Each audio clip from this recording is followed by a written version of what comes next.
Hello students, स्वागत है आपका हमारे चैनल अनुभव एजुटेक में। स्टूडेंट्स, आज हम चैप्टर फर्स्ट से रिलेटेड कुछ इम्पोर्टेंट न्यूमेरिकल समझेंगे।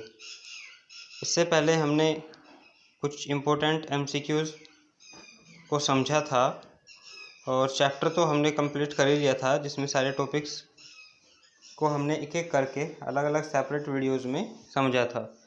तो अगर आप इंटरेस्टेड है और टॉपिक्स को समझ सकते हैं, क्योंकि ये न्यूमेरिकल्स आपको तभी क्लियरली समझ आएंगे अगर आपके टॉपिक्स कॉन्सेप्ट्स क्लियर हों। तो आप हमारे चैनल को ज्वाइन कर सकते हैं उन सभी वीडियोज़ को देखने के लिए। तो स्टार्ट करते हैं आज के फर्स्ट न्यूमेरिकल से। देखिए फर्स्ट न्यूमेरिकल में क्या कहा है। A cyclist cycles for small T second at a speed of 3 metre per second and then for the same time at a speed of 5 metre per second. तो कोई cyclist क्या करता है स्मॉल टी सेकेंड के लिए, जो उसकी speed है वो 3 मीटर पर सेकेंड है, और सेम टाइम यानी अगली स्मॉल टी सेकेंड के लिए उसकी जो स्पीड है वो 5 मीटर पर सेकेंड हो जाती है। Along a straight road due to north, तो वो नॉर्थ डायरेक्शन में एक स्ट्रेट रोड पर क्या कर रहा है, मूव, यानी उसका मोशन है motion in a straight line, one dimensional motion है। What is the average speed, तो हमको क्या फाइंड करना है, एवरेज स्पीड फाइंड करनी है ऑफ द साइकिलिस्ट। तो एवरेज स्पीड फाइंड करने के लिए जो हमको फॉर्मूला अप्लाई करना होगा वो क्या होता है, total distance covered divide by total time taken. अब टोटल डिस्टेंस कितनी है, तो देखिए टोटल डिस्टेंस हमको कैसे फाइंड होगी। जो डिस्टेंस होता है वो क्या होती है, speed multiply time. Distance is equal to speed multiply time. तो पहले जो डिस्टेंस उसने कवर, पहले जो उसकी स्पीड है वो है 3 मीटर पर सेकंड, और कितने टाइम के लिए, स्मॉल टी टाइम के लिए। तो स्टार्ट में कितनी डिस्टेंस कवर करेगा, 3t डिस्टेंस कवर करेगा। फिर अगर हमें फिर से देखना है कितनी डिस्टेंस कवर करता है, तो फिर से हम डिस्टेंस निकालेंगे। Distance is equal to speed multiply time वाले फॉर्मूले से, तो क्या हो जाएगी 5t। 5 metre per second speed है और स्मॉल टी टाइम है। तो इस तरीके से जो टोटल डिस्टेंस है वो कितनी हो जाएगी, वो हो जाएगी 8t मीटर, और टोटल टाइम कितना हो जाएगा, t plus T 2t second. तो इस तरीके से सोल्व करने पर जो आंसर आ जाएगा एवरेज स्पीड का, वो क्या होगा, 4 मीटर पर सेकेंड। तो उम्मीद करता हूँ ये न्यूमेरिकल आपको क्लियर समझ आया होगा। अब नेक्स्ट न्यूमेरिकल देखते हैं। देखिए नेक्स्ट न्यूमेरिकल में क्या कहा है, an electron travelling with a speed of 5 into 10⁻³ metre per second. कोई इलेक्ट्रॉन जो है वो कितनी स्पीड से ट्रेवल कर रहा है, 5 इंटू 10⁻³ मीटर पर सेकेंड की स्पीड से ट्रेवल कर रहा है। Passes through an electric field, वो क्या करता है, एक इलेक्ट्रिक फील्ड में इलेक्ट्रॉन जो है पास एंटर कर जाता है, उससे पास होता है with an acceleration of 10⁻12 metre per second square. तो देखिए जब किसी इलेक्ट्रिक फील्ड में इलेक्ट्रॉन मूव करेगा, तो मैं आपको इन शॉर्ट बताता हूँ, तो इलेक्ट्रॉन्स पर जो है नेगेटिव चार्ज होता है। तो जब कोई नेगेटिव पार्टिकल या नेगेटिव चार्ज पार्टिकल किसी इलेक्ट्रिक फील्ड में एंटर करेगा, तो उस पर कुछ फोर्स अप्लाई होगा, और उस फोर्स की वजह से उसकी वेलोसिटी में क्या आएगा, चेंज आएगा, उसकी स्पीड में क्या आएगा, चेंज आएगा। तो जिस वजह से उसमें एक्सेलरेशन प्रोड्यूस हो जाएगा, मतलब टाइम के रेस्पेक्ट में कुछ वेलोसिटी में चेंज आ जाएगा। तो एक्सेलरेशन की वैल्यू दी हुई है 10⁻12 मीटर पर सेकेंड स्क्वायर, जिसको हम स्मॉल ए से डिनोट करते हैं। इनिशियल जो वेलोसिटी है, यानी स्टार्ट में जो वेलोसिटी थी इलेक्ट्रॉन की, स्पीड, वेलोसिटी का जो मैग्नीट्यूड है, वैल्यू है, उसको हम स्पीड बोल देते हैं। तो स्पीड कितनी है, u is equal to 5 into 10⁻³ metre per second. आगे कहा है how long will it take for the electron to double its speed. तो उसको जो है अपनी स्पीड को डबल करने के लिए, जो इलेक्ट्रॉन्स की स्पीड है वो डबल हो जाए, तो डबल हो जाए तब उस टाइम जो है कितना टाइम लगेगा स्पीड डबल गेन करने के लिए। तो देखिए जो फाइनल स्पीड है वो डबल होनी चाहिए, तो फाइनल स्पीड को हम स्मॉल v से डिनोट करते हैं। तो स्मॉल v इक्वल टू क्या होना चाहिए, 2u। ये क्वेश्चन के अकॉर्डिंग है, यानी कि 10 इंटू 10⁻³ या हम इसको 10⁻4 मीटर पर सेकेंड भी बोल सकते हैं। ये क्लियर है। अब यहाँ हम स्मॉल t की वैल्यू देखिए, हमें देखना ये है कि हमें दिया क्या गया है। तो q, v और a की वैल्यू दी हुई थी, और हमें क्या फाइंड करना है, स्मॉल t की वैल्यू फाइंड करनी है कि कितने टाइम में वो डबल स्पीड गेन कर लेगा इलेक्ट्रॉन। तो हम first equation of motion apply करेंगे, v equal to u plus a t. जब इस इक्वेशन में ये सब वैल्यूज़ पुट करेंगे तो आंसर आ जाएगा स्मॉल टी का 5 इंटू 10⁻⁻9 सेकेंड। ये आप कैलकुलेट कर ही सकते हैं क्योंकि बेसिक मैथमेटिक्स यूज़ किया हुआ है। तो अगर आपको कोई डाउट हो इन क्वेश्चंस में तो आप फीडबैक दे सकते हैं, कमेंट बॉक्स में आप लिख सकते हैं। तो स्मॉल टी की वैल्यू आ जाएगी 5 इंटू 10⁻⁻9 सेकेंड, यानी इतने टाइम में जो इलेक्ट्रॉन की स्पीड है वो कितनी हो जाएगी, उसकी इनिशियल स्पीड का डबल हो जाएगी। नेक्स्ट क्वेश्चन है, a ship moves due east with a speed of 40 kilometre per hour for 1 hour. तो कोई शिप जो है नॉर्थ डायरेक्शन में मूव करता है, ईस्ट डायरेक्शन में मूव करता है, कितनी स्पीड से, 40 किलोमीटर पर आवर की स्पीड से। यानी कि पहले 40 किलोमीटर पर आवर का यही मतलब होता है कि वो 1 आवर में 40 किलोमीटर डिस्टेंस कवर कर रहा है। लेकिन क्वेश्चन में ये भी क्लियर किया है कि वो 1 आवर ट्रेवल करता है और उस 1 आवर में 40 किलोमीटर पर आवर की स्पीड है। तो जिससे क्लियर है कि वो पहले 1 आवर में कितनी डिस्टेंस कवर कर रहा है इस डायरेक्शन में, 40 kilometre. And then moves due north with a speed of 30 kilometre. और उसके बाद फिर क्या करता है वो 30 किलोमीटर नॉर्थ डायरेक्शन में कुछ डिस्टेंस मूव करेगा, क्योंकि यहाँ भी क्लियर बोला है कि 30 किलोमीटर पर आवर स्पीड है फॉर अनदर 1 आवर। तो हमें क्या फाइंड करना है, हमें फाइंड करना है एवरेज स्पीड। तो एवरेज स्पीड का हम वही फॉर्मूला अप्लाई करेंगे। एवरेज स्पीड क्या होता है, total distance upon total time. तो देखिए यहाँ हमें टोटल डिस्टेंस देखनी है। तो टोटल डिस्टेंस कितनी होगी, पहले इस डायरेक्शन में 40 किलोमीटर मूव किया, उसके बाद नॉर्थ डायरेक्शन में 30 किलोमीटर मूव किया, तो इसका मतलब टोटल डिस्टेंस कितनी हो जाएगी, 70 किलोमीटर। तो ये टोटल डिस्टेंस हो जाती है। अब टोटल टाइम जो है वो कितना हो जाएगा, तो 2 आवर। तो देखिए इस क्वेश्चन का आंसर हम एक और तरीके से ला सकते हैं। टोटल डिस्टेंस के प्लेस पे अगर हम लिख दें 70 और डिवाइड बाई टोटल टाइम के प्लेस पे हम कितना लिख दें, स्मॉल 2 लिख दें, तो क्या वैल्यू आ जाएगी, 35 किलोमीटर पर आवर आ जाएगी। क्लियर है। नेक्स्ट न्यूमेरिकल है,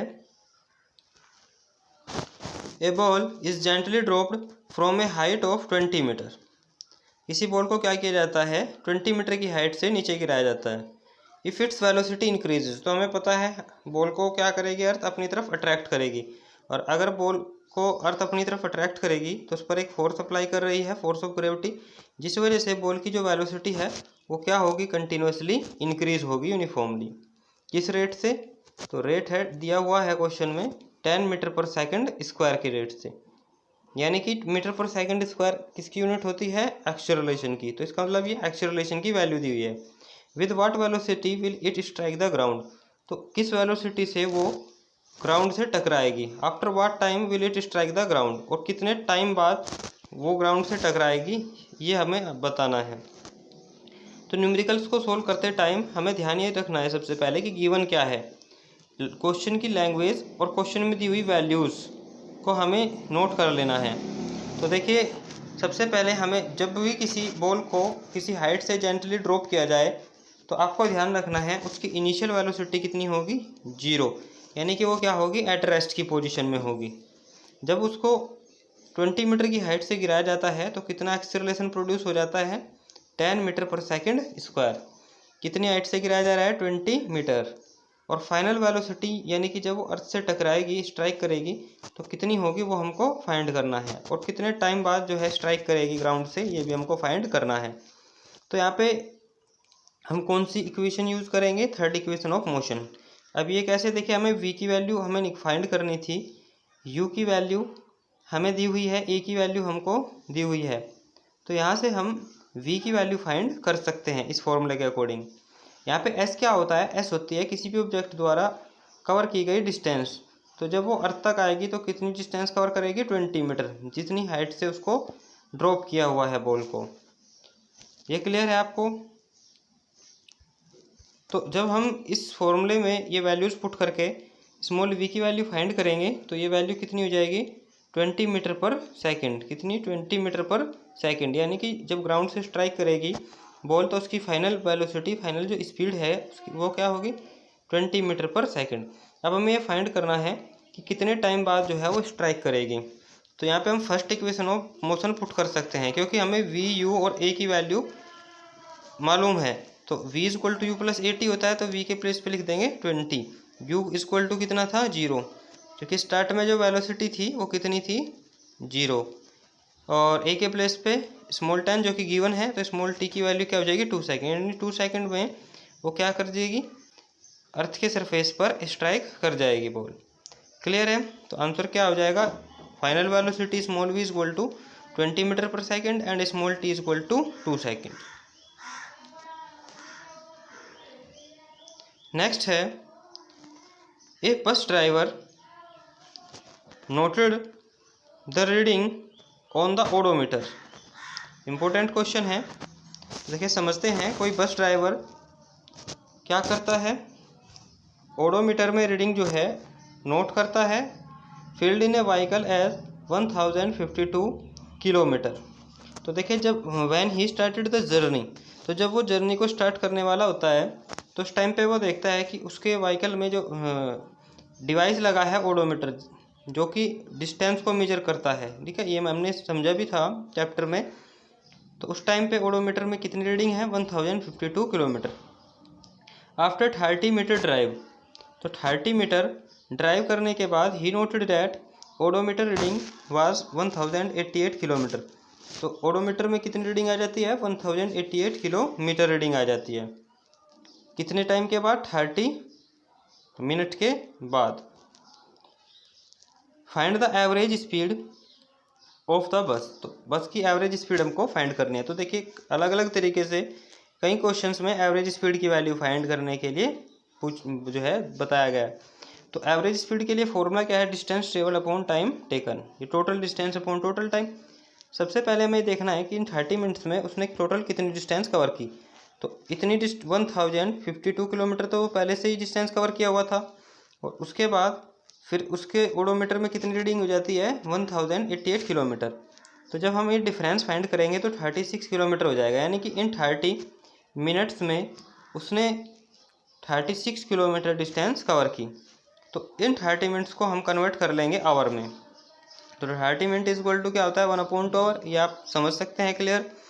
तो जब ये वैल्यूज़ हम यहाँ पुट कर देंगे तो एवरेज स्पीड जो बस की हो जाएगी वो क्या हो जाएगी, 72 किलोमीटर पर आवर। तो इस तरीके से हम एवरेज स्पीड फाइंड कर सकते हैं। इंपॉर्टेंट क्वेश्चन था ये। नेक्स्ट क्वेश्चन है, a boy stands eight a certain distance from A Cliff. तो कोई बॉय जो है एक क्लिफ से कुछ सर्टेन डिस्टेंस पे खड़ा हुआ है। He claps his hands and hears the echo. तो अपने हाथों से क्या करता है, तालियां बजाता है, क्लैपिंग करता है। ओके। और उसके बाद वो फिर क्या करता है, 0.2 सेकंड बाद इको सुनता है, यानी कि जो गूंज है उसके हाथों की क्लैपिंग की वो 0.2 सेकंड बाद उसको सुनाई देती है। Calculate the velocity of sound if he stand 30 metre away from the cliff. तो अगर वो क्लिफ से 30 मीटर अवे दूर जो है खड़ा हुआ है तो साउंड की वेलोसिटी क्या होगी, ये हमको फाइंड करना है। तो सबसे पहले देखिए जो साउंड को कितनी डिस्टेंस कवर करनी पड़ेगी। तो साउंड को जो डिस्टेंस कवर करनी पड़ेगी वो कितनी होगी, 60 मीटर। कैसे, देखिए 30 मीटर दूर है वो क्लिप से, तो साउंड को 30 मीटर डिस्टेंस कवर करनी होगी जहाँ वो है उसकी पोजीशन से क्लिप तक, और फिर वापस जो साउंड है वो 30 मीटर ही वापस डिस्टेंस कवर करेगी।